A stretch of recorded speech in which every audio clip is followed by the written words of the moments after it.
మేలుకొల్పు. దేవుని వైపుకు తిరగటమే ఉజ్జీవం. గతంలో నేను ఈ విషయాలు జ్ఞాపకం చేశా. ఈ రోజుతో దీన్ని ముగించుదాంలే. ఉజ్జీవం సంగతి పక్కన పోయి ఏమంటాం, విసుగొచ్చేలాగా, బోర్ వచ్చేలాగా ఒకే విషయం గురించి మాట్లాడుతున్నట్టు అవ్వకుండా ఈ వారంతో దీన్ని ముగించేద్దాంలే. మళ్ళీ ఏదైనా విషయాన్ని కొనసాగించుకుందాం. ఇలా కొనసాగించుతూ గతంలో కూడా నేను 10, 20, 30, 40, 50, 80 అంశాలు కూడా చెప్పడం మీకు అవి నా ప్లేలిస్ట్లో కనపడతాయి. యూట్యూబ్ ప్లేలిస్ట్లో చూస్తే 85 అంశాలు కూడా ఒకే టాపిక్ మీద ప్రసంగాలు నేను చేసిన సందర్భం. క్రిస్మస్ దినాల్లో చేసిన ఒకే అంశం మీద 20, 30, 35 ప్రసంగాలు ఇలా కనపడుతుంటాయి. ఒక్కొక్క అంశాన్ని ఎన్నుకొని అలా దాని విషయమై చాలా కూలంకషంగా చర్చించడం గతంలో నుంచి నాకు అలవాటు. ఆ కారణం చేత దీన్ని ఈ వారంతో మీరు ఇంతకంటే ఎక్కువ స్వీకరించలేకపోతున్నారేమో అని అనిపించి ఆపుదాం అనుకుంటున్నాను. వీలైతే మళ్ళీ కొనసాగించుకుందాం. నేను కనీసం ఒక 25 వర్తమానాలు చెప్దాం అనుకున్నాను దీని మీద. ఈ రోజుతో ముగించే ప్రయత్నం చేద్దాం. వ్యక్తిగత ప్రవర్తన ఎప్పుడైతే ఒక మనిషి జీవితంలో, ఆ వ్యక్తిగత ప్రవర్తనలో మార్పు ఒక మనిషి జీవితంలో కలిగితే అది సామూహికంగా అందరి జీవితంలో ఒక కనువిప్పుగా మారటానికి కారణమవుతుంది. కనుక ఎప్పుడైనా ఉజ్జీవం అనేది ఒక వ్యక్తితోనే ప్రారంభమవుతుంది. ఉజ్జీవం ఒక వ్యక్తి నుంచే అది కొనసాగుతుంది. దేవుని సన్నిధి కోసం లోతైన కోరిక, దేవుని సన్నిధి గురించి లోతైన ఆశ ఒక ఆత్మీయుల్లో కలిగినప్పుడు అది ఉజ్జీవానికి దారి తీసే అవకాశం కలుగుతుంది. పునరుద్ధరించబడవలసిన లేక పునరుద్ధరించబడిన ఆత్మీయుడిలో ఆత్మ సంబంధమైన ఆనందం ఉంటుంది. అది ఆత్మ సంబంధమైన సంతోషంగా దేవుని వాక్యం దాన్ని అభివర్ణిస్తుంది. ఉజ్జీవానికి ఆనందానికి మధ్యలో దగ్గరి సంబంధం ఉంటుందన్నమాట. నిజంగా ఉజ్జీవించబడిన వ్యక్తి అంతరంగం నిజమైన ఆనందంతో నింపబడుతుంది. నిజమైన ఉజ్జీవము, నిజమైన ఆనందం, ఈ రెండు దగ్గర సంబంధం కలిగి ఉంటాయి. ఈ రెండు దగ్గరి పోలికలు కలిగి ఉన్నట్టుగా మనం బైబిల్లో చూడొచ్చు. దేవుడు తన ప్రజల్ని, వారి హృదయాలను పునరుద్ధరించాలని ఆశిస్తున్నాడు. అందుకనే మనం చదివిన 85వ కీర్తన 6వ వచనంలో దైవజనుడు అంటున్నాడు, రివైవ్ అస్ అగైన్. మళ్ళీ మమ్మల్ని నువ్వు బ్రతికించు. నువ్వు మళ్ళీ మమ్మల్ని బ్రతికిస్తే మేము బ్రతుకుతాం. ఒకవేళ నువ్వు మళ్ళీ మమ్మల్ని బ్రతికించకపోతే మేము పడిన స్థితిలో, మేము ఆ చెడిన స్థితిలో అక్కడే ఉండిపోతాం, అలాగే ఉండిపోతాం. కనుక మమ్మల్ని బ్రతికించు. 80వ కీర్తనలో కూడా ఇలా అన్నాడు. 19వ వచనంలో, 80వ కీర్తన 19వ వచనం, యెహోవా సైన్యములకు అధిపతివగు దేవా, చెరలో నుండి మమ్మల్ని రప్పించుము. మేము రక్షణ నొందినట్లు చెరలో నుంచి మరలా మమ్మల్ని యథాస్థితిలోకి రప్పించు. బంధకాల్లో ఉన్నాం, ఆ బంధకాలలో నుంచి మమ్మల్ని నువ్వు విడిపించు. అదే ఉజ్జీవం. మనిషి పాప సంబంధమైన బంధకాలలో, దైవ వ్యతిరేక సంబంధమైన బంధకాలలో, ఆచారాలలో, అలవాటులో, తెలియని వ్యక్తిగతమైన రహస్యమైన పాపాలలో, కొన్ని పాపాలని చూడనట్టుగా వదిలిపెడుతూ పాపాన్ని చులకనగా ఎంచిన సందర్భాలలో, వీటన్నింటినీ మనిషి ఆలోచన చేసుకొని సరిచేయబడి తిరిగి బాగవాలి, లేక దేవుని సన్నిధిలో ధైర్యంతో, కృపాసనం వద్దకు ఎలా వెళ్తాడు ఆత్మీయుడు? భయపడుతూ కాదు, ధైర్యంతో వెళతాడు. అలాంటి ధైర్యం ఆత్మీయుల్లో కలగటం కోసం ఏం చేయబడాలి అని అంటే, మరలా తిరిగి పునరుజ్జీవనం, ఉజ్జీవం ఆ మనిషిలో కలగాలి అని చెబుతుంది దేవుని వాక్యం. నేను ఇది నాన్న త్వరగా 3 ఆలోచనలు మీ దృష్టికి తీసుకుని వచ్చే ప్రయత్నం చేస్తాను. మొదటిగా, పునరుద్ధరించబడవలసిన పద్ధతులు ఏంటి? ఎలా పునరుద్ధరించుకోవాలి? ఉజ్జీవం కోసం మనం పునరుద్ధరించుకోవాల్సినది ఏంటి? రెండవది, పునరుద్ధరించుకోవడంలో ఎలాంటి ఆచరణలు మనం కలిగి ఉండాలి? మూడవ ఆలోచన, పునరుద్ధరణ కొరకైన ఫలవంతమైన ప్రార్థన ఎలా చేయాలి? ఈ 3 ఆలోచనలు వీలైనంత త్వరగా చెప్పి నేను ముగించే ప్రయత్నం చేస్తాను. మొదటి ఆలోచన, పునరుద్ధరించవలసిన పద్ధతులు, నేనున్నాను, నువ్వు, మనమందరం ఆత్మీయ విషయాలలో ఎక్కడ బలహీనపరచబడ్డామో, ఆత్మీయ విషయాలలో ఎక్కడ తగ్గించబడ్డామో వాటిని మళ్ళీ మనం పునరుద్ధరించుకోవాలి అని చెప్తున్నాం. అయితే ఎలా పునరుద్ధరించుకోవాలి? వాస్తవంగా మనకై మనం ఉజ్జీవించబడలేం, మనకై మనము తిరిగి యథాస్థానంలోకి మనం రాలేం. అందుకనే లోతైన గోతిలో పడ్డవాడికి ఎవరైనా సహాయం చేసి అతన్ని బయటికి తీయాలే తప్ప తనంతట తాను బయటికి వచ్చే అవకాశం ఉండదు. ఎవరైనా తీయాలి, అది తీసేది అనునిత్యం అనుక్షణం దేవుని వాక్యం ద్వారా దేవుడే మన పక్షాన పనిచేస్తూ ఉంటాడు. ఈ సందర్భంగా హబక్కూకు మాట్లాడిన ఓ మాటను జ్ఞాపకం చేసుకుని నేను ఈ పాయింట్లో మరో 4 ఆలోచనలు జ్ఞాపకం చేస్తా. మొదటి పాయింట్లో హబక్కూకు గ్రంథం 3వ అధ్యాయంలో 2వ వచనంలో ఇలా అన్నాడు ఆయన,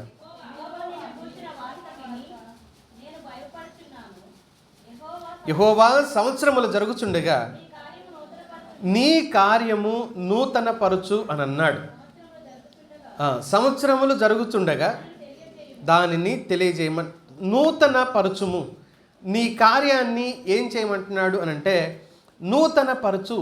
సంవత్సరాలు జరుగుతూనే ఉన్నాయి, అయితే నా జీవితంలో నీ కార్యాన్ని నూతనపరచు, నా జీవితంలో నీ కార్యాన్ని నూతనంగా జరిగించు. వాస్తవంగా అక్కడ ఏముంది అని అంటే ఓ లార్డ్ రివైవ్ యువర్ వర్క్ అని ఉంటుంది ఇంగ్లీష్ బైబిల్లో. ఓ లార్డ్ రివైవ్ యువర్ వర్క్, నీ కార్యాన్ని తిరిగి బ్రతికించు, దాన్నే ఉజ్జీవింపచేయి అని అంటాడు. నీ కార్యాన్ని తిరిగి బ్రతికించు, నీ పనిని పునరుద్ధరించు అని కూడా అనుకోవచ్చు. ఆగిపోయిన పాతిపడిన పనిని మళ్ళీ ప్రారంభించు అని అన్నాడు. రీస్టోర్ అని కూడా వాడారు కొంతమంది, రివిటలైజ్ అనే అర్థంతో కూడా వాడారు మరికొంతమంది ట్రాన్స్లేటర్స్. మనకు బాగా అర్థమైన దాంట్లో నీ పనికి ప్రాణం పోయి, మళ్ళీ ఆగిపోయిన నీ పనికి ప్రాణం పోయి అని అంటాడు.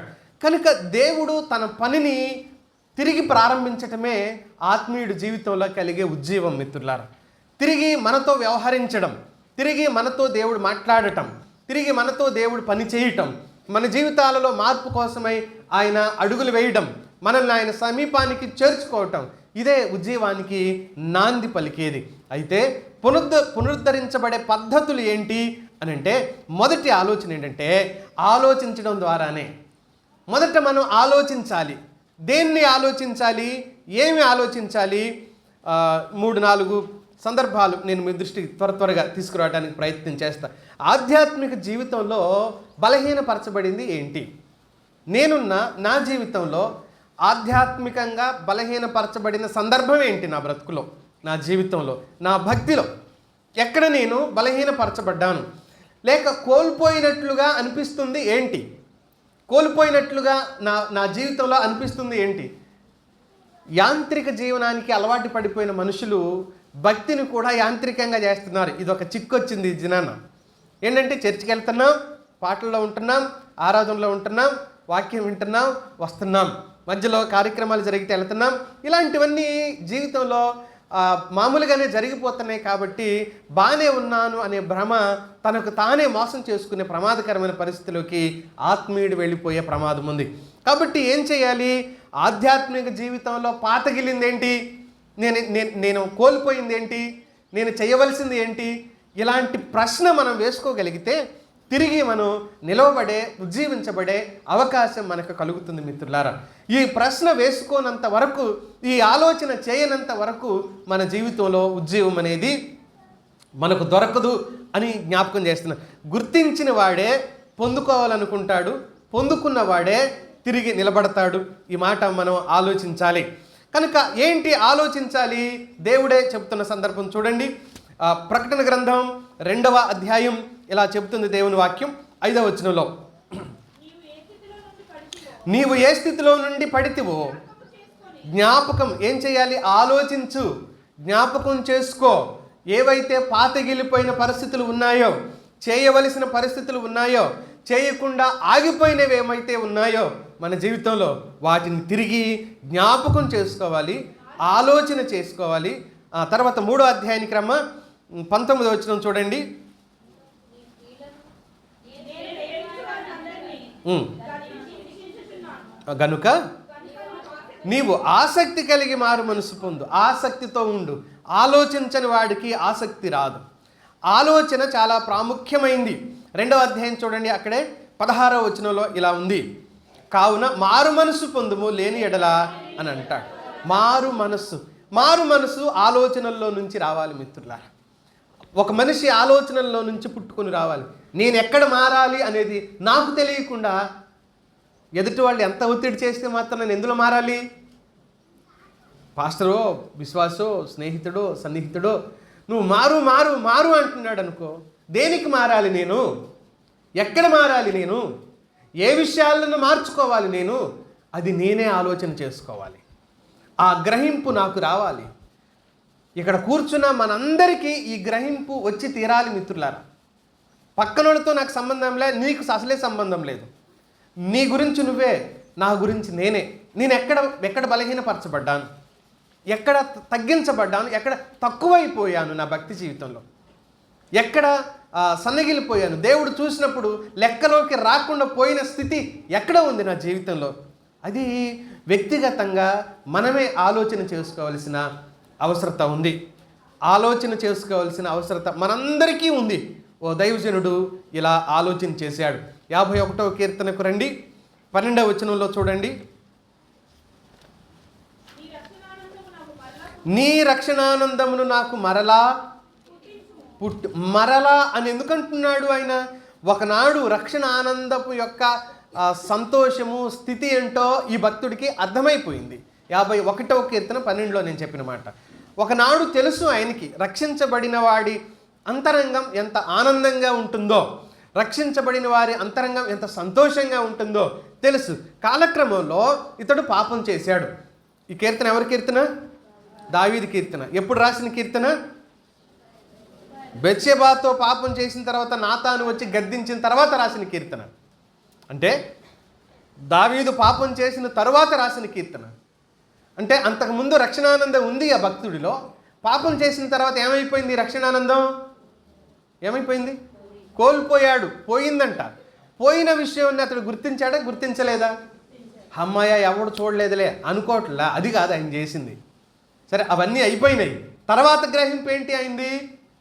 అయ్యో, నేను పాపం చేసినందువల్ల నాకు దేవుడిచ్చిన రక్షణ ఆనందం కోల్పోయాను.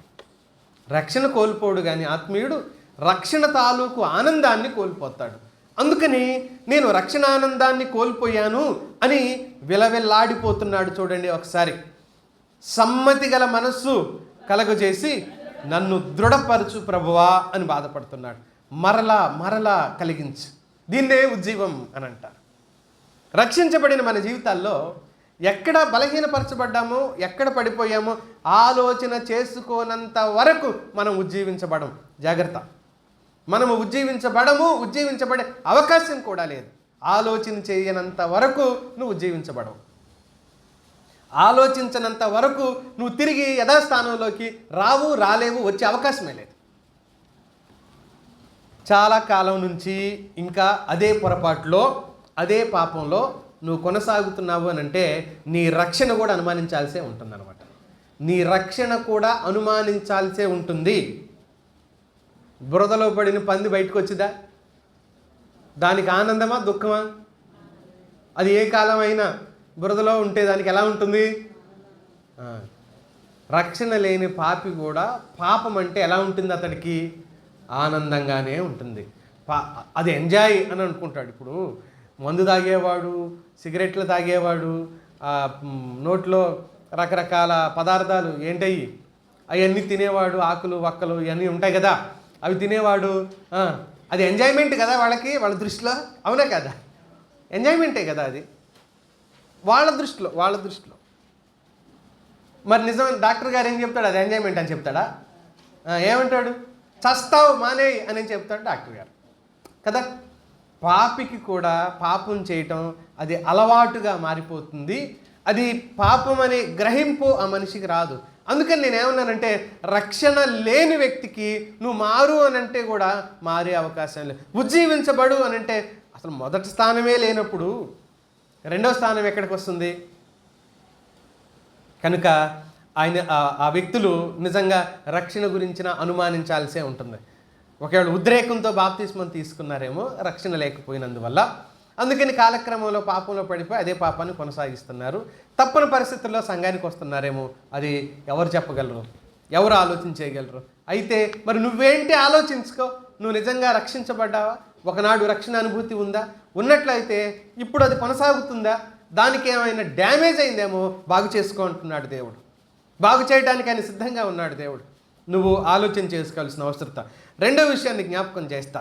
రెండవ సందర్భం ఏంటి అనంటే, పని చేయటం ద్వారా దేవుని కార్యాలలో పాలు పొందటం ద్వారా మనము తిరిగి ఉజ్జీవించబడవచ్చు. మనము తిరిగి మళ్ళీ ఉజ్జీవం పొందొచ్చు.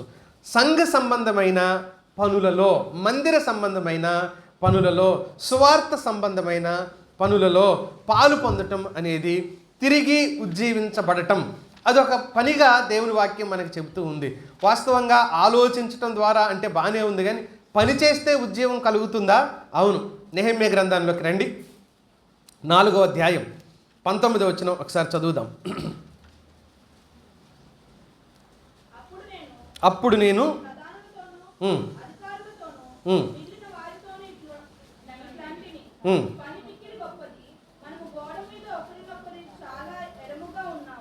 ఈ పని మిక్కిలి గొప్పది అని అంటున్నాడు. నెహెమ్యా చేస్తున్న పని మిక్కిలి గొప్పది అని అతడు గుర్తించగలిగాడు. ఎంత గొప్పది, ఎంత క్లిష్ట పరిస్థితుల్లో వాళ్ళు చేశారు అని అంటే బహుశా ఈ ప్రపంచంలో అలాంటి పని ఎవరు చేసి ఉండకపోవచ్చు.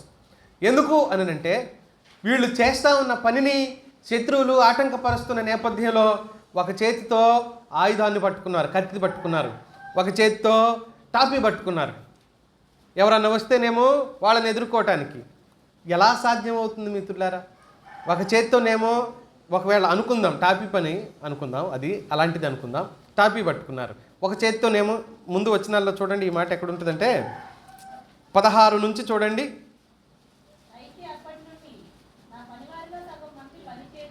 పనివారిలో సగం మంది పని చేయుచు వచ్చిరి, సగం మంది ఈటెలను, బళ్ళెములను, విండ్లను, కవచములను ధరించి వచ్చిన వారైరి. అధికారులు యూదుల్లో ఆ ఇంటి వారి వెనక నిలిచిరి. గోడ కట్టువారు బరువులు మోయేవారును, బరువులు ఎత్తువారును ఒక్కొక్కరు ఒక చేతితో పని చేసి ఒక చేతితో ఆయుధం, ఆఖరికి బరువులు మోసేవాళ్ళు కూడా చేతిలో ఒక ఆయుధాన్ని పట్టుకున్నారు. పని చేసే ప్రతి ఒక్కడు పని చేస్తూనే చేతిలో ఆయుధాన్ని పట్టుకున్నారు. అంటే దైవికమైన పనిలో ముందుకెళ్ళడానికి ఎన్ని ఆటంకాలు వచ్చినా వారు ముందుకెళ్ళగలిగారు. ఒక ఆత్మీయుడు తిరిగి పునరుజ్జీవించబడవలసిన వాడు దైవికమైన పనులలో పాలు పొందటం కూడా మనం తిరిగి మేలు పొందటానికి, మనం తిరిగి లేపబడటానికి అవకాశం కలుగుతుంది అని నేను ఎందుకు చెప్పాను అని అంటే, విశ్వాసముతో దైవిక సంబంధమైన ప్రతి పని ఎలాంటిది అని అంటే విశ్వాస సంబంధమైన పని అవుతుంది. ఇది అలా ఉంచి తెస్సలోనిక మొదటి పత్రికకి రండి. 1వ అధ్యాయం 2వ వచనం ఒకసారి తీస్తే, 2వ వచనం ఒకసారి చదవమ్మా. విశ్వాసముతో కూడిన మీ పనిని, ఆ ప్రయాసం ఎందుకు చేశారు? వాళ్ళు ప్రేమతో చేశారు. ఆ పని దేనితో చేశారు? విశ్వాసంతో చేశారు. ఇంకా చూడమ్మా, ఆ పనిలో ఏముంది? నిరీక్షణ ఉంటుంది, ప్రేమ ఉంటుంది, విశ్వాసము ఉంటుంది అని చెప్పాడు. కనుక ఇవన్నీ కూడా ఆ వ్యక్తుల జీవితాలలో ఏ స్థాయిలోకి తీసుకెళ్తుంది అని అంటే దైవికమైన ప్రోత్సాహంలోకి ఆ వ్యక్తులను తీసుకెళ్తుంది. దైవికమైన పని విశ్వాసాన్ని కలగజేస్తుంది, దైవికమైన పని ప్రేమ కలగజేస్తుంది, దైవికమైన పని నిరీక్షణ కలగజేస్తుంది. ఇక్కడ మరో మాట, 4వ మాట, ఓర్పు అన్నాడు దైవజనుడు. ఓర్పును కూడా కలగజేస్తుంది. కనుక దైవికమైన పనులలో పాలు పొందటం కూడా అంతరంగాన్ని తిరిగి ప్రోత్సహించుకునే అవకాశం ఉంది అని దేవుని వాక్యం చెప్తుంది. ఈ పని గురించి మళ్ళీ 6వ అధ్యాయం నెహెమ్యా గ్రంథంలో 3వ వచనంలో ఇలా అన్నాడు, అందుకు నేను చేయు పని గొప్పది. చుట్టుపక్కల ఉన్న అధికారులు, చుట్టుపక్కల ఉన్న ప్రాంతాలకు సంబంధించిన అధికారులు, మీరు రండి, మీతో మాట్లాడాలి, ఎజ్రా గారు, నెహెమ్యా గారు మీతో మాట్లాడాలి రండి అంటే ఈయన ఎందుకు రమ్మన్నారంట? మాట్లాడదామని పిలిచి ఆయన చంపాలనుకున్నారంట. పాపం ఆయన్ని చంపాలనుకున్నారు. మందిరం గోడలు ఇవన్నీ కట్టేస్తున్నారు వీళ్ళని, ప్రహరీలు కట్టేస్తున్నారని చంపాలనే ఆలోచన కలిగి ఉన్నారు. ఆ కారణంతో ఆ విషయం ఈయనకు తెలిసిన తర్వాత ఈయన ఏమంటున్నాడు, వీలైతే ఫస్ట్ ఏమో డబ్బులు ఇద్దామని చూశారు. ఈయన ఎట్లాగూ డబ్బులు తీసుకునేటట్లేడు, లంచం ఇచ్చి నువ్వు ఇటని వెళ్ళిపోయి డబ్బులు తీసుకొని బ్రతుకు అని చెప్పాలి అనే దుర్మార్గపు ఆలోచన. ఈయన ఎలాగో తీసుకోడని చెప్పేసి చంపాలి అని చూశారు. ఫస్ట్ హేళన చేశారు, మానసిక బలహీనత కలగజేయటం కోసం. ఏం చేశారులే, ఏం పని చేస్తున్నారులే, గోడ కడుతున్నారా, మీరు కట్టే గోడ ఎంత బలహీనమైన గోడ అనుకుంటున్నారు, ఒక నక్క వచ్చి మీరు కట్టిన గోడ మీద నుంచి దూకితే ఆ గోడ ఏమైపోతుందంట, నక్క దూకిన గోడ పడినట్టు ఎక్కడైనా చూసారా మీరు? నక్కలు దూకితే గోడ పడతాయా? మీరు కట్టిన అంటే వాళ్ళు మానసిక స్థైర్యాన్ని దెబ్బతీయాలని చూశారు మొదట.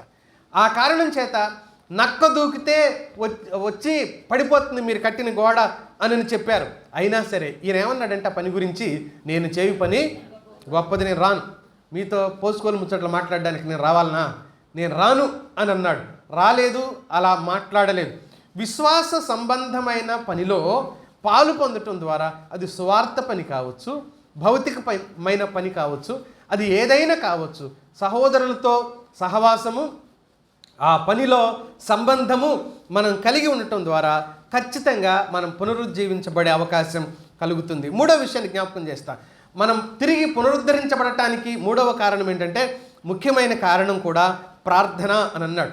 మొదటి కారణం ఏం చెప్పాను, ఆలోచించాలి. రెండవ కారణం ఏం చెప్పాను, సహవాసము, పని కలిగి ఉండటం. మూడవ కారణం ఏంటి అని అంటే ప్రార్థన, వాక్య ధ్యానం. ప్రార్థనలోనూ వాక్య ధ్యానంలోనూ ఈ రెండు సమపాళ్లలో ఉండాలి. ఆత్మీయులకి ప్రార్థన, వాక్య ధ్యానం సమపాళ్లలో ఉండాలి. ఏం జరుగుతుంది అని అంటే రెండు కారణాలు జరుగుతాయి మిత్రులారా. వాక్యం లేకుండా ప్రార్థన చేసేవాళ్ళు, ప్రార్థన లేకుండా వాక్యం చదివేవాళ్ళు ఎలా ఉంటారు అని అంటే, ప్రార్థన లేకుండా వాక్యం చదివేవాళ్ళు గర్విష్ఠులుగా మారతారు. ప్రార్థన లేకుండా వాక్యం చదివేవాళ్ళు ఏమవుతారు, విన్నా కూడా చదివినా కూడా గర్విష్ఠులుగా మారతారు. ఏం గర్వం, మాకు దేవుని గురించి చాలా తెలుసు, ఇలా కాదు బ్రతికేది, అలా కాదు బ్రతికేది, ఇది తప్పు, అది తప్పు, ఆయన చెప్పిన తప్పు, ఈయన చెప్పిన తప్పు. ఎంతవరకు పరిసయ్యుల్లాగా మారిపోతారు, గర్వంతో ఉంటారు, భక్తి ఉండదు వాళ్ళ జీవితంలో. రెండవది, వాక్యం లేకుండా ప్రార్థనే చేసే వ్యక్తులు ఉంటారు. వాక్యం లేకుండా ప్రార్థన మాత్రమే చేస్తారు. వీళ్ళేంటి అని అంటే భక్తి పరులుగా వీళ్ళు గర్వంగా మారిపోతారు. ఏంటంటే ఒక్కడు ఆత్మీయుడు లేడు, ఒక్కడు పరిశుద్ధంగా లేరు, ఒక్కళ్ళు నీతిమంతులుగా లేరు, మేమే నీతిమంతులు, నేనే నీతిమంతులుగా ఉన్నాం అని ప్రార్థించేవాళ్ళు అనుకుంటారు. వాక్యము ప్రార్థన కలిపి ఉంటే ఏమవుతుందంటే ఆ వ్యక్తి సమపాళ్లలో ఉండగలుగుతాడు దేవుని సన్నిధిలో. రెండింటి విషయం సరిగ్గా బ్యాలెన్స్ చేసుకోగలుగుతాడు. అందుకని ఈ రెండూ ఉండాలి. ఈ రెండూ లేకపోతే ప్రమాదం దాపురిస్తుంది దేవుని బిడ్డలకు. కనుక ప్రమాదం దాపురించే పరిస్థితి ఉండకూడదు. ధ్యానం చేయాలి వాక్యాన్ని. అందుకని ఒకవేళ ఇక్కడ కూర్చున్న చాలామందిలో చదవటం రాకపోవచ్చు, కానీ ధ్యానం అయితే చేయొచ్చుగా. విన్న విషయాన్ని గురించి ఆలోచన అయితే చేయొచ్చుగా. ఆలోచించడమే ధ్యానం చేయడం. దేవుని వాక్యాన్ని ఆలోచించడమే ధ్యానం చేయడం. చూడండి, ధ్యానం 63వ కీర్తన 4-5 వచనాల్లో ఇలా చెప్పాడు దైవజనుడు. 63వ కీర్తన 4-5 వచనాలు. రాత్రి జాముల యందు నిన్ను ధ్యానించినప్పుడు క్రొవ్వు మెదడు నాకు దొరికినట్లుగా ఫీల్ అయ్యాడంట ఆయన. ధ్యానం చేస్తున్నప్పుడు దేవుని గురించిన ధ్యానం. 19వ కీర్తనలో ఓ మంచి మాట ఉంటుంది చూడండి, 14వ వచనంలో ఓ చక్కని అద్భుతమైన మాట.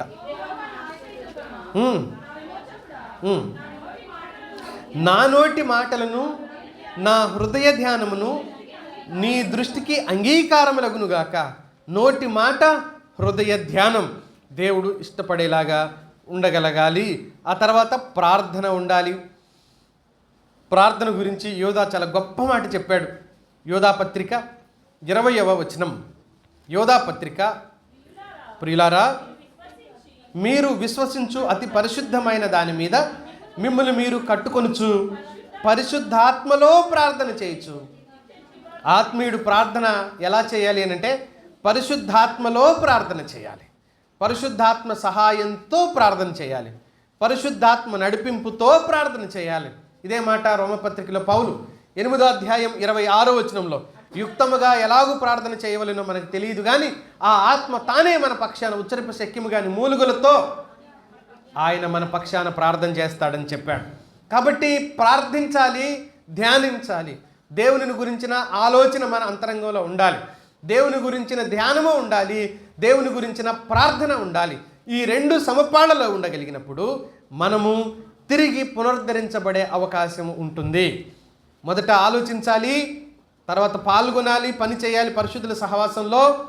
3వది ప్రార్థన వాక్యధ్యానం ఉండాలి. 4వది నేర్చుకోవటం మనం ప్రారంభించాలి. దైవికమైన విషయాలను నేర్చుకోవడం మనం ప్రారంభించాలి. ఆత్మీయుల సహవాసంలో చదవటం, వినడం, వెంబడించడం ద్వారా మాత్రమే కాదు, నేర్చుకోవడం చాలా ముఖ్యమైన విషయం. బైబిల్లో బోధకులందరూ కూడా ఒకరి తర్వాత ఒకరు పారంపర్యంగా కొనసాగిన సందర్భం మనకు అర్థమవుతుంది. ఆఖరికి ఏలియా దగ్గర నుంచి ఎలీషా, మోషే దగ్గర నుంచి యెహోషువ, యేసుక్రీస్తు ప్రభు దగ్గర నుంచి ఆయన శిష్యులు, పౌలు దగ్గర నుంచి తిమోతి, ఇలా చాలామంది వారసత్వంగా లేకపోతే శిష్యులుగా తర్వాత తరానికి ఉపయోగపడే వారిగా వచ్చినట్లుగా మనం బైబిల్లో చూస్తాం. అన్ని సందర్భాల్లో నేర్చుకోవడం మనం ముఖ్యంగా పెట్టుకోవాలి. నేర్చుకోవడం మాత్రమే కాదు, మనల్ని సరిచేయటానికి ఆత్మీయులను కూడా మనం ఎన్నుకోవాలి. మనల్ని స్థిరపరచడం కోసం ఆత్మీయులను కూడా ఎన్నుకోవాలి. ఆత్మీయులతో సహవాసం ఉండాలి. నాకు నేనే ఎదగలేను, ఎవరికి వారమే ఎదగలేము. అది ఆత్మీయ లక్షణం కానే కాదు. ఆత్మీయ పద్ధతి, దేవుని వాక్యం చెబుతున్న పద్ధతి ఎవరికి వారే ఎదగటం అనేది బైబిల్లో లేదు మిత్రులారా, బాగా జ్ఞాపకం చేసుకోండి. మరి ఎలా ఎదుగుతాడు ఆత్మీయుడు? సామెతల గ్రంథంలో మాట అన్నాడు, ఇనుము వలన ఇనుము ఏం చేయబడుతుంది? పదును పెట్టబడుతుంది. అట్లు ఒకడు తన చెలికానికి తెలివిని జ్ఞానమును కలుగజేయును అన్నాడు. కనుక జ్ఞానము, తెలివి చెలికాని ద్వారా కలుగుతుంది అని అన్నప్పుడు జ్ఞానుల సహవాసము చేయవాడు జ్ఞానము గలవాడవుతాడు అని వాక్యం చెప్తున్నప్పుడు మన సహవాసం ఎవరితోనూ, మన సంబంధాలు ఎవరితోని మనం బలహీనపరచబడిపోవటానికి కారణమవుతున్నాయా? మన సంబంధాలు, మన స్నేహాలు. అబద్ధీకృత సహవాసం చేస్తే ఏమైంది? ఏదో ఒక రోజు మనం కూడా అబద్ధం, నీకు నచ్చకపోయినా నువ్వేం చేయాలి? ఒక రోజుకి చచ్చినట్టు అబద్ధం చెప్పాల్సిందే. దొంగతో స్నేహం చేసావనుకోండి, నీకు నచ్చకపోయినా ఆ దొంగకి నువ్వు కనీసం కాపలా కన్నా పోవాల్సి వచ్చింది. నువ్వు విజిలయ్యి ఎవడన్నా వస్తే నేను వస్తానని చెప్తాడు వాడు. విజిలేయటానికైనా నువ్వు, సార్ నేను పోలేదు సార్, నేను దొంగతనానికి పోలేదు సార్, మరి ఏం చేసినావు? Just విజిలేసాను sir. సహకారమైన అందించక తప్పదు. ఎందుకంటే నీ స్నేహం అలాంటిది కాబట్టి, నీ సంబంధం అలాంటిది కాబట్టి. కనుక దేవుడు అంటున్నాడు, ద్వితీయోపదేశకాండం 17వ అధ్యాయం 20వ వచనం. 17వ అధ్యాయం చదవమ్మా.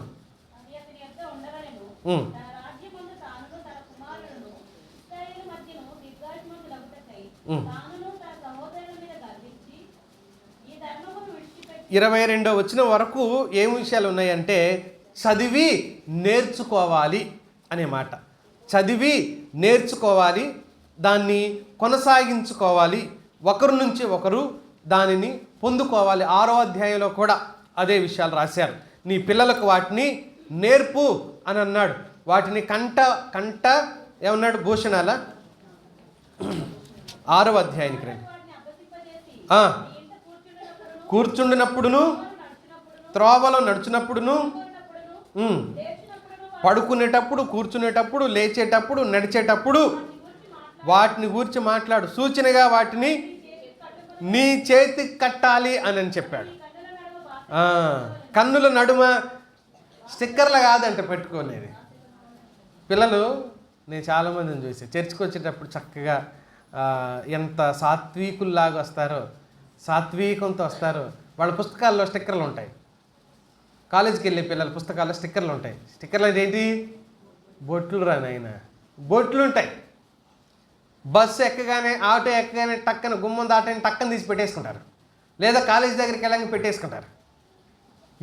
ఎందుకురా అంటే అందరు పెట్టుకుంటారు అంకుల్, మరి అందరు పెట్టుకుంటారు, మేమే మిగిలిపోతున్నాం. అందుకని చర్చిలో పెట్టుకోం, కానీ పుస్తకాల్లో ఉంటాయి. ఇంట్లో వాళ్ళు ఊరుకోరేమోనని పుస్తకాల్లోనే ఉంటాయి, పేజీలకు అంటించి ఉంటాయి.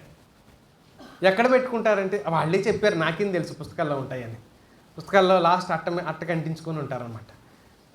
లాస్ట్ అట్ట మీద అయితే టక్కన తీయటానికి దొరుకుతాయి అనమాట. తీసి టక్కన పెట్టేసుకొని వెళ్ళిపోతూ ఉంటారు. దేవుడు కన్నుల నడుమ ఉండవలసింది వాక్యాన్ని ఉండాలని చెప్పాడు.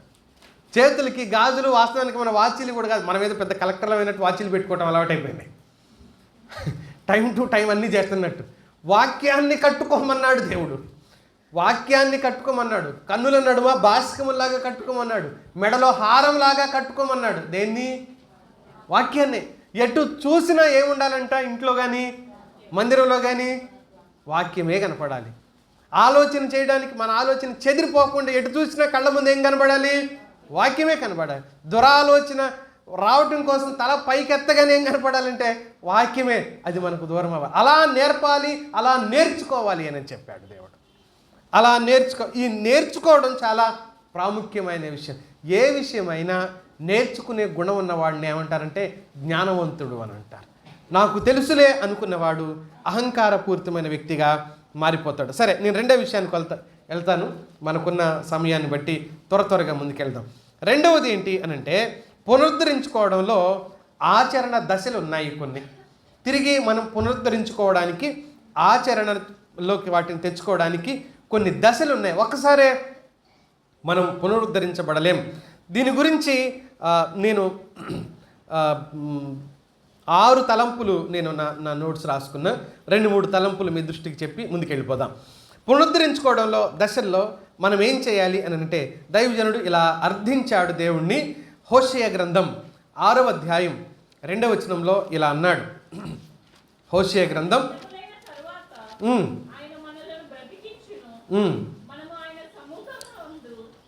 ఆయన మనలను బ్రతికించును. ఇక్కడ కూడా హీ విల్ రివైవ్ అస్ అని అంటాడు. ఆయన మనలను తిరిగి బ్రతికించును. దేవుడు పునరుద్ధరిస్తాడు, రీఫ్రెష్ చేస్తాడు. కొత్త ఆధ్యాత్మిక శక్తితో ఆయన తన ప్రజలను నింపుతాడు. మనం చదివేమి ఇందాక 51వ కీర్తనలో ఆయన అంటున్నాడు. మనం 12వ వచనం చదివాం. ఒక్కసారి 10వ వచనం చదవమ్మా. అక్కడ ఇలా ఉంది 10వ వచనంలో, దేవా నా యందు శుద్ధ హృదయం కలుగజేయము, నా అంతరంగములో స్థిరమైన మనసు నూతనంగా పుట్టించు. కొత్తగా 51వ కీర్తన చాలా చక్కగా ఉంటుంది, చదవండి. కేవలం 19 వచనాలు ఉన్నాయి, 2 నిమిషాల లోపే చదివేయచ్చు. 10 సార్లు చదవండి. చాలా చక్కని విషయాలు అందులో. ఏంటంటే, పడిపోయిన వాడు తిరిగి లేవాలనే కేకలు ఎలా పెట్టాడో, అందులో ఆశ ఎలా ఉందో, ఎలా ఒప్పుకున్నాడో, దేని కొరకు ఎదురు చూస్తున్నాడో, ఏం కావాలని దేవుని సన్నిధిలోంచి ఆశించాడో 51వ కీర్తన మనకు చాలా చక్కని విషయాలు అందులోంచి చెప్తుంది. ఈ 10వ వచనంలో ఆయన అంటున్న మాట ఏంటి అని అంటే, నా యందు శుద్ధ హృదయం కలగజేయము, స్థిరమైన మనసు మళ్ళీ కొత్తగా పుట్టించు. పాపం చేసిన వాడి మనసు స్థిరంగా ఉండదు, అస్థిరుడుగా ఉంటాడు, నిర్ణయం తీసుకోలేడు. అస్థిరమైన నిర్ణయాలు, ఒక స్టేబుల్గా ఏ విషయంలో కూడా ఆలోచించలేడు. భౌతికమైన పని కావచ్చు, ఇంట్లో పని కావచ్చు, భౌతికమైన పని కావచ్చు, దైవికమైన పని కావచ్చు, ఏదైనా సరే ఆ వ్యక్తి స్థిరంగా ఉండలేడు. కారణం, అతనిలో పాపం అనే లోపం ఉంది కాబట్టి అతడు స్థిరంగా ఉండలేడు. దీంట్లోంచి నేను మొదటి ఆలోచనగా చేయవలసింది ఏంటి? పునరుద్ధరించుకోవాల్సిన ఆచరణ దశలో మొట్టమొదటిది ప్రార్థన, పశ్చాత్తాపం. దేవుని సన్నిధిలో ప్రార్థించాలి. ఆ ప్రార్థనలో అతడు ఏమవ్వాలి?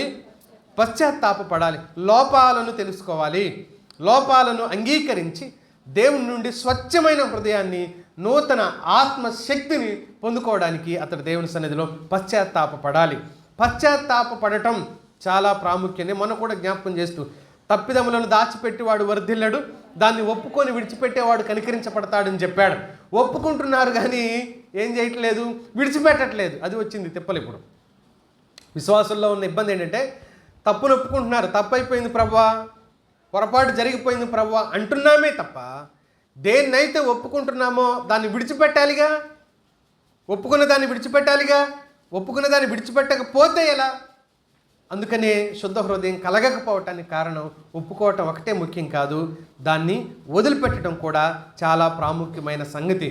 కనుక ప్రార్థన, పశ్చాత్తాపం అతనిలో ఉండాలి. 73వ కీర్తన 1వ వచనంలో ఇలా చెప్పాడు దైవజనుడు, ఉమ్, ఉమ్. శుద్ధ హృదయుల ఎడల నిశ్చయముగా దేవుడు దయాళుడై ఉన్నాడు అని అన్నాడు. ఒప్పుకుంటే శుద్ధ హృదయం అవుతుంది. శుద్ధ హృదయమైన వారి ఎడల దయ చూపుతాడు. దయ చూపటం ఆయన మానడు. కానీ ప్రజల కఠినత్వం ఎలా ఉంటుందంటే, చాలాసార్లు దేవుడే స్వయంగా చెప్పి బాధపడిన సందర్భం ఎలా ఉంటుందంటే, ఇర్మియా గ్రంథం తీయండి, 8వ అధ్యాయం 6వ వచనంలో చూడండి. ప్రజల కఠినత్వం ఎలా ఉంటుందంటే, నేను చెవియొగ్గి వారి మాటలు వినియున్నాను, పనికి మాలిన మాటలు వారు ఆడుకొనుచున్నారు. ఏంటమ్మా? నేనేం చేసినని చెప్పి తన చెడుతనమును గూర్చి పశ్చాత్తాపపడువాడు ఒకడును లేకపోయాను. చాలు. నేనేం చేసి తిని అని పశ్చాత్తాపపడువాడు ఒకడును లేకపోయాను. నేనేం చేశాను, నేనేం మాట్లాడాను, నా స్థితి ఏంటి అని ఆలోచన చేసేవాళ్ళు కరువైపోయారు అంటుంది దేవుడి వాక్యం. ఒకడును లేడు, పశ్చాత్తాపపడడం మానేశారు ఈ ప్రజలు అని బాధపడుతున్నాడు దేవుడు. పశ్చాత్తాపపడటం మానేశారు. ఎవరికి వారం ఆత్మస్తుతి పరనింద, ఆత్మస్తుతి పరనింద. నేను బాగున్నానని నన్ను నేను అనుకోవటం, ఎదుటి వాళ్ళు బాగోలేరని నిందించటం, నేను బాగున్నానని ప్రస్తుతించుకోవడం, నన్ను నేనే ఘనపరుచుకోవడం, నన్ను నేనే గొప్ప అని చెప్పుకోవడం, ఎదుటి వాళ్ళు బాగోలేదని వేలెత్తి చూపించడం, పరులను నిందించడం, ఆత్మనేమో స్తుతించడం. ఇది చాలా పాపకార్యం మిత్రులారా. ఇది చాలా పాపకార్యం అంటుంది దేవుని వాక్యం.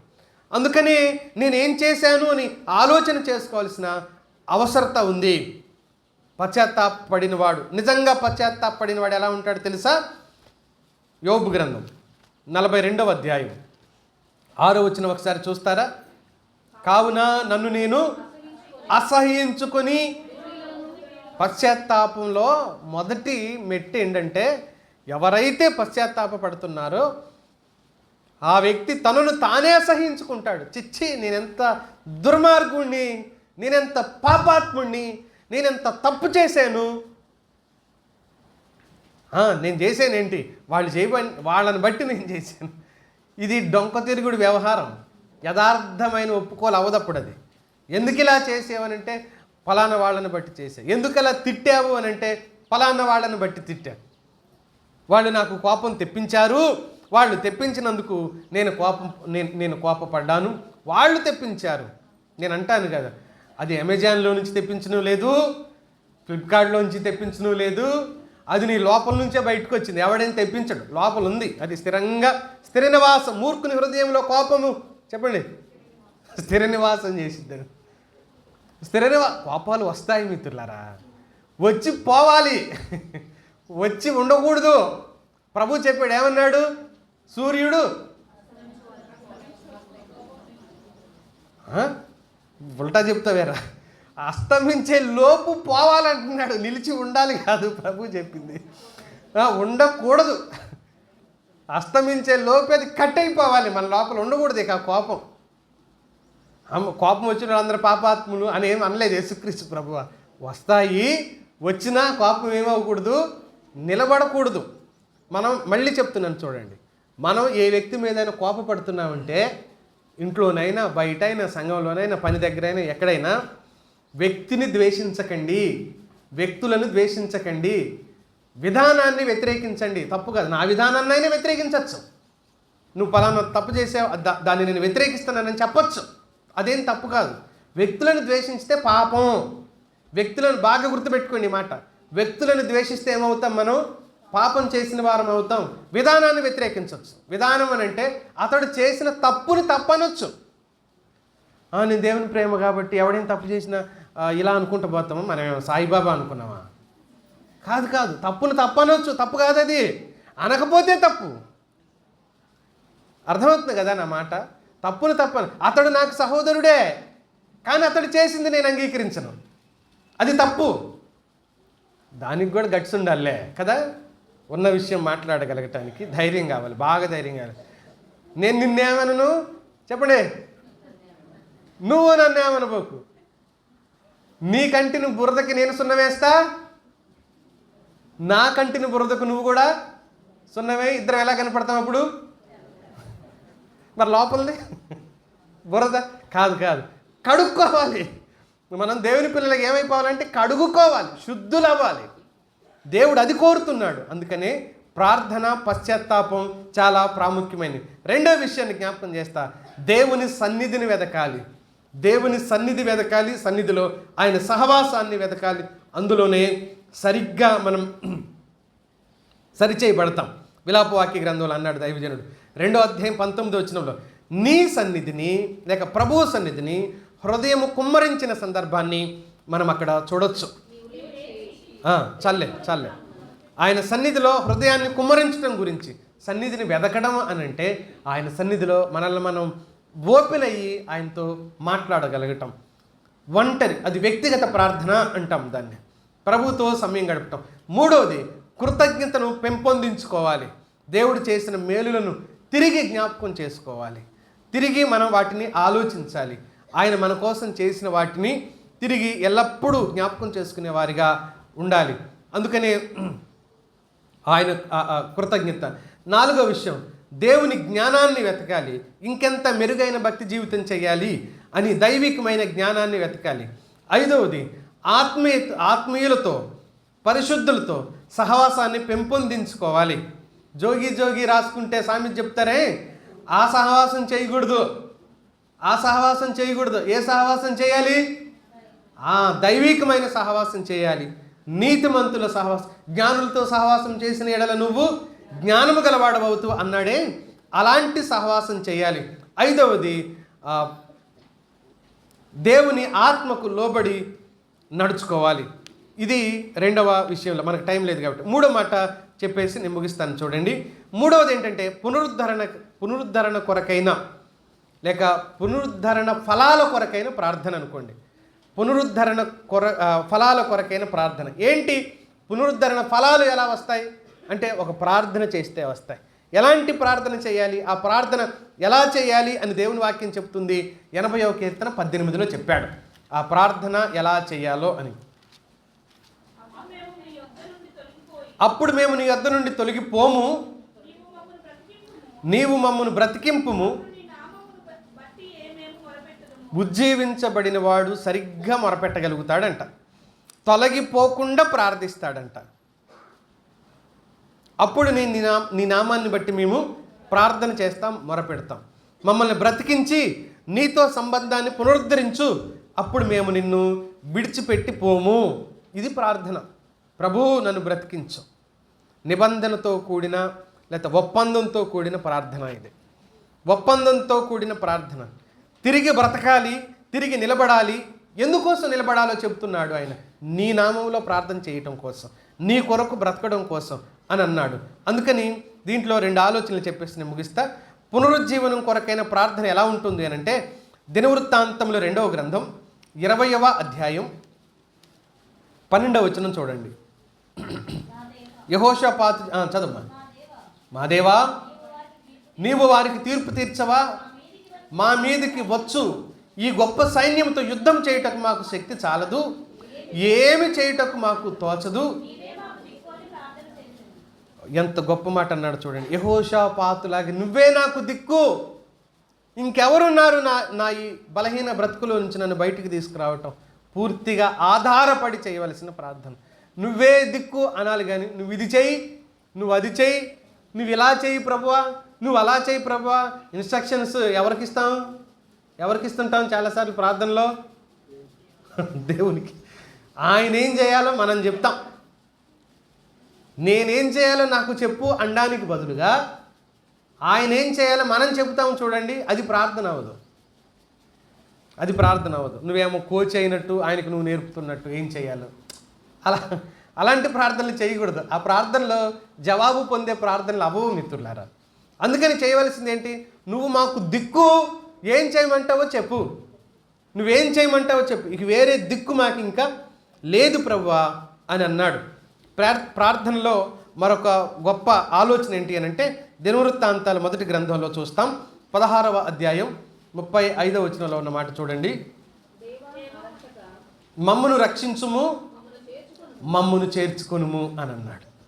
మమ్మును రక్షించు, మమ్మును చేర్చుకో, ఇక ఇంతకు మించి మాకేం అక్కర్లేదు ప్రభువా అని అన్నాడు. శిష్యులు అంగలార్చినట్లుగా, ప్రభువారి సన్నిధిలో మొరపెట్టినట్లుగా ఖచ్చితంగా మనం మొరపెట్టవలసిన అవసరత ఉంది. ఆయన పాదాల చెంత తిరిగి ఉజ్జీవించబడటం కోసం, తిరిగి పునరుద్ధరించబడటం కోసం మనము ఆయన దగ్గర మొరపెట్టాలి. శిష్యులు మొరపెట్టిన ఈ ప్రస్తావన మత్తయి సువార్త 8వ అధ్యాయంలో వాళ్ళు సముద్రం మీద ఉన్న ఆ సందర్భం, దోణి మీద ఉన్న సందర్భంలో వాళ్ళు వేసిన కేక 25వ వచనంలో చూడండి. వారు ఆయన యొద్దకు వచ్చి, ప్రభువా, నశించిపోతున్నాము, మమ్మల్ని రక్షించమని చెప్పి ఆయన లేపు. విలవిల్లాడిపోయింది కాదు వారి ప్రాణం. సముద్రం పాలైపోబోతున్నాం ప్రభువా, మమ్మల్ని రక్షించు నాయనా అని శిష్యులు చేసిన ప్రార్థన లాంటి ప్రార్థన ఈరోజు దేవుని పిల్లలంగా మనం చేయాలి, చేసి తీరాలి మిత్రులారా. అప్పుడే మనం తిరిగి పునరుజ్జీవించబడతాం. తలలు ఉంచుదాం, ఈ మాటలను బట్టి మనం ప్రార్థన చేసుకుందాం.